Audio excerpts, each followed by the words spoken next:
Pixel ഫോണുകളിൽ മാത്രം വരുന്ന ഗൂഗിൾ ക്യാമറ നമ്മുടെ CMF ഫോൺ 1-ൽ അതേ ഹാർഡ്വെയർ സപ്പോർട്ടോട് കൂടി നൈസായിട്ട് വർക്ക് ചെയ്യും. ഞാൻ ആൾറെഡി ഒരു ഗൂഗിൾ ക്യാമറ വേർഷൻ ഇൻസ്റ്റാൾ ചെയ്ത് വെച്ചിട്ടുണ്ട്.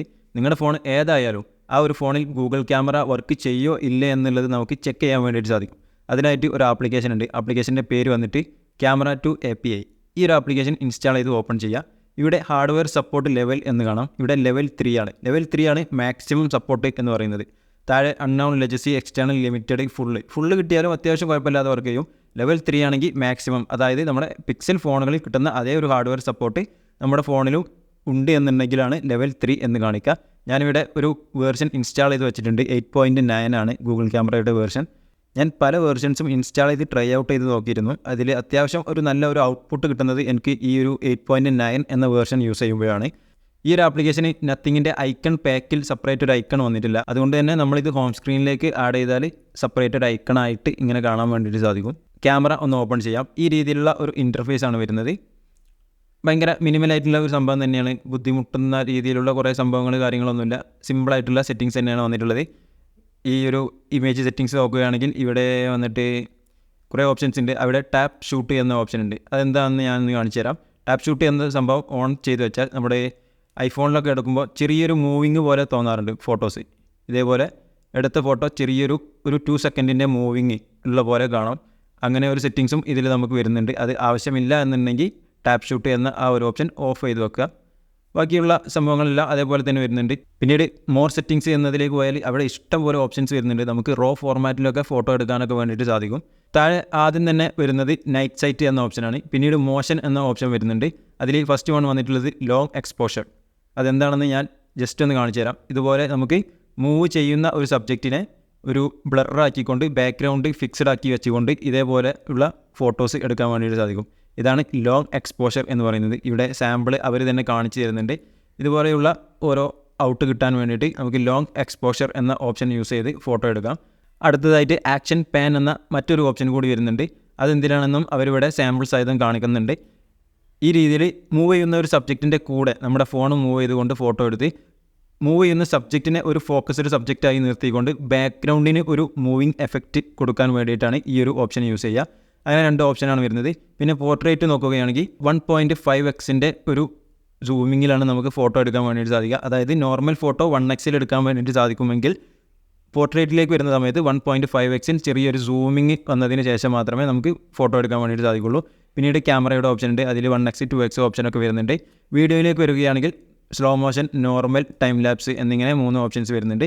വീഡിയോയുടെ റെസൊല്യൂഷൻ സെറ്റിങ്സ് നോക്കുകയാണെങ്കിൽ നമുക്കിവിടെ ഫുൾ HD 4K 8K എന്ന ഓപ്ഷൻ ഉണ്ട്. 8Kയിൽ നമുക്ക് വീഡിയോ ഷൂട്ട് ചെയ്യാൻ വേണ്ടിയിട്ട് സാധിക്കില്ല. ഫുൾ HDയിൽ നമുക്ക് 24 ഫ്രെയിമിലും 30 ഫ്രെയിമിലും 60 ഫ്രെയിമിലും വീഡിയോ ഷൂട്ട് ചെയ്യാം. അതേപോലെ തന്നെ 4Kയിൽ നമുക്ക് 24, 30, 60 FPS നമുക്ക് വീഡിയോ ഷൂട്ട് ചെയ്യാൻ വേണ്ടിയിട്ട് സാധിക്കും.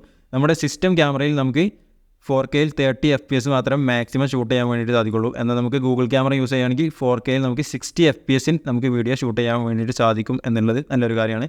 ആൻഡ് ഇത് ലാസ്റ്റ് വണ്ണായിട്ട് എനിക്ക് പറയാനുള്ളത് ഈ ഫോട്ടോസ്ഫിയർ എന്ന ഈ ഒരു സംഭവമാണ്. ഇതാണ് എനിക്ക് ഇതിന് ഏറ്റവും ഇഷ്ടപ്പെട്ട സംഭവം. അതായത് നമുക്ക് എവിടെയെങ്കിലും ചെന്നുകൊണ്ട് നമുക്ക് ആ ഒരു സ്ഥലത്തിൻ്റെ 360 ഡിഗ്രി ആംഗിളിൻ്റെ ഒരു ഫോട്ടോ എടുക്കാം. ഇതേപോലെയാണ് ഇതിൻ്റെ ഫോട്ടോ എടുക്കേണ്ടത്. നമ്മളൊരു ഏരിയയിൽ പിടിച്ച് ക്ലിക്ക് ചെയ്ത ശേഷം ഇവിടെ ഇങ്ങനെ പല ഡോട്ടുകൾ നമ്മുടെ 360 ഡിഗ്രിയിലും പല ഡോട്ടുകളും വരും. ആ ഡോട്ടിന് നേരെ നമ്മുടെ ഫോണിൻ്റെ ക്യാമറ ഇങ്ങനെ കാണിച്ചു കൊടുക്കുക. അങ്ങനെ ഓട്ടോമാറ്റിക്കലി ഫോട്ടോ എടുത്ത് ഈ ഫോട്ടോസ് എല്ലാം കൂട്ടിക്കൊണ്ട് ഒരു കമ്പൈൻ ചെയ്തുകൊണ്ട് ഒരു ഫോട്ടോ ആക്കി നമുക്കൊരു ഔട്ട് തരും. ആ ഒരു ഔട്ട് നമുക്ക് പിന്നീട് നമുക്ക് ആ ഒരു സ്ഥലത്ത് പോയ അതേ ഫീലിൽ നമുക്ക് ആ ഒരു സംഭവം കാണാൻ വേണ്ടിയിട്ട് സാധിക്കും. ഈ ഒരു 360 ഡിഗ്രി ഫോട്ടോ എടുക്കുന്നതിൻ്റെ ഡീറ്റെയിൽഡ് വീഡിയോ നമ്മുടെ ചാനലിൽ ഓൾറെഡി അപ്ലോഡ് ചെയ്തിട്ടുണ്ട്. എങ്ങനെയാണ് ഇങ്ങനെ ഫോട്ടോ എടുക്കുക, എങ്ങനെയൊക്കെ ഇത് യൂസ് ചെയ്യാം, ഇത് എങ്ങനെയൊക്കെ എഡിറ്റ് ചെയ്യാം, അതേപോലെ തന്നെ ഇത് ഏതൊക്കെ സോഷ്യൽ മീഡിയ പ്ലാറ്റ്ഫോമിലാണ് നമുക്ക് യൂസ് ചെയ്യാൻ പറ്റുക പോലുള്ള സംഭവങ്ങളൊക്കെ പറഞ്ഞുകൊണ്ട് നമ്മളോട് ഡീറ്റെയിൽഡ് വീഡിയോ അപ്ലോഡ് ചെയ്തിട്ടുണ്ട്. ഐക്കാർഡിൽ ലിങ്ക് കൊടുക്കാം. താല്പര്യമുണ്ടെങ്കിൽ ചെക്ക് ചെയ്ത് നോക്കുക. ഇതാണ് നമ്മൾ അവിടെ നിന്ന് എടുത്ത ആ ഒരു ഫോട്ടോ.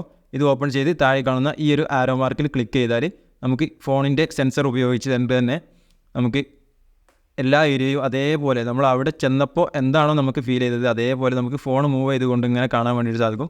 ഇതിന് സൂമിങ്, സൂം ഔട്ട് പരിപാടികളെല്ലാം ഇതിൽ സപ്പോർട്ട് ചെയ്യും.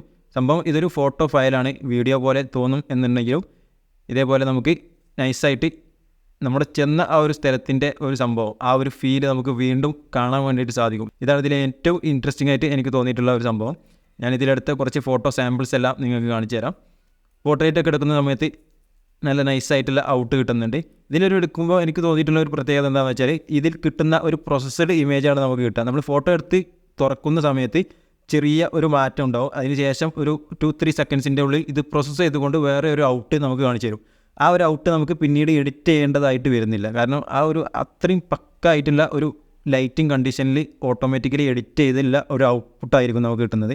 അതുകൊണ്ട് തന്നെ എടുത്ത് കിട്ടിയ ആ ഒരു ഔട്ട് നമുക്ക് വീണ്ടും വേറൊരു സോഫ്റ്റ്വെയർ ഉപയോഗിച്ച് എഡിറ്റ് ചെയ്ത് കളർ മാറ്റേണ്ട ആവശ്യങ്ങളൊന്നും വരുന്നില്ല. അത്യാവശ്യം പക്ക ആയിട്ടുള്ള ഒരു ഔട്ടായിരിക്കും വരുന്നത്. അതാണ് ഇതിൽ ഏറ്റവും ഒരു ഇൻട്രസ്റ്റിംഗ് ആയിട്ട് ഈ ഗൂഗിൾ ക്യാമറ യൂസ് ചെയ്യുമ്പോൾ നമുക്ക് തോന്നുന്നത്.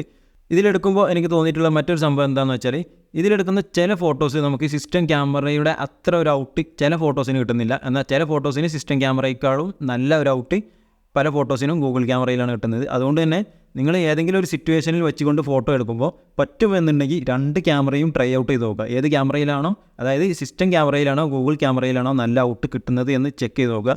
പലപ്പോഴും ഗൂഗിൾ ക്യാമറയിലായിരിക്കും ഏറ്റവും നല്ല ഔട്ട് കിട്ടുന്നത്. എന്നാൽ ചില സാഹചര്യങ്ങളിൽ സിസ്റ്റം ക്യാമറയിൽ ഇതിലേറെ നല്ല ഔട്ട് കിട്ടുന്നതായിട്ട് തോന്നിയിട്ടുണ്ട്. അപ്പോൾ ഇത് രണ്ടും ചെക്ക് ഔട്ട് ചെയ്ത് നോക്കുക. ഈ ഒരു ആപ്ലിക്കേഷൻ്റെ ഡൗൺലോഡ് ലിങ്ക് ഞാൻ താഴെ ഡിസ്ക്രിപ്ഷനിൽ കൊടുക്കുന്നുണ്ട്. നിങ്ങൾക്ക് താല്പര്യമുണ്ടെങ്കിൽ ഡൗൺലോഡ് ചെയ്ത് ഇൻസ്റ്റാൾ ചെയ്ത് നോക്കുക. സ്വന്തം റിസ്കിൽ ഇൻസ്റ്റാൾ ചെയ്ത് യൂസ് ചെയ്യാൻ വേണ്ടിയിട്ട് ശ്രമിക്കുക. കാരണം ഇതൊരു അൺനോൺ സോഴ്സിൽ നിന്നും ഡൗൺലോഡ് ചെയ്തിട്ടുള്ള ഒരു ഫയലാണ്. പ്ലേ സ്റ്റോറിൽ നിന്നും ഡയറക്റ്റ് ഡൗൺലോഡ് ചെയ്യാൻ വേണ്ടിയിട്ട് സാധിക്കില്ല. ഇതൊരു മോഡ് ഫയലാണ് എന്നുള്ളത് പ്രത്യേകം ശ്രദ്ധിക്കുക. അതുകൊണ്ട് തന്നെ സ്വന്തം റിസ്കിൽ ഇൻസ്റ്റാൾ ചെയ്ത് യൂസ് ചെയ്യാൻ വേണ്ടിയിട്ട് ശ്രമിക്കുക. നിങ്ങൾക്ക് വീഡിയോ യൂസ്ഫുൾ ആയി എന്ന് വിചാരിക്കുന്നു. യൂസ്ഫുൾ ആയിട്ടുണ്ട് എന്നുണ്ടെങ്കിൽ താഴെ കാണുന്ന സബ്സ്ക്രൈബ് ബട്ടൺ കൂടി ഒന്ന് ക്ലിക്ക് ചെയ്യുക. തൊട്ടടുത്ത് വരുന്ന ബെല്ലൈക്കൺ കൂടി എനേബിൾ ചെയ്യുക. പറ്റുമെങ്കിൽ വീഡിയോ ഒന്ന് ലൈക്ക് ചെയ്യുക. Thanks for watching this video.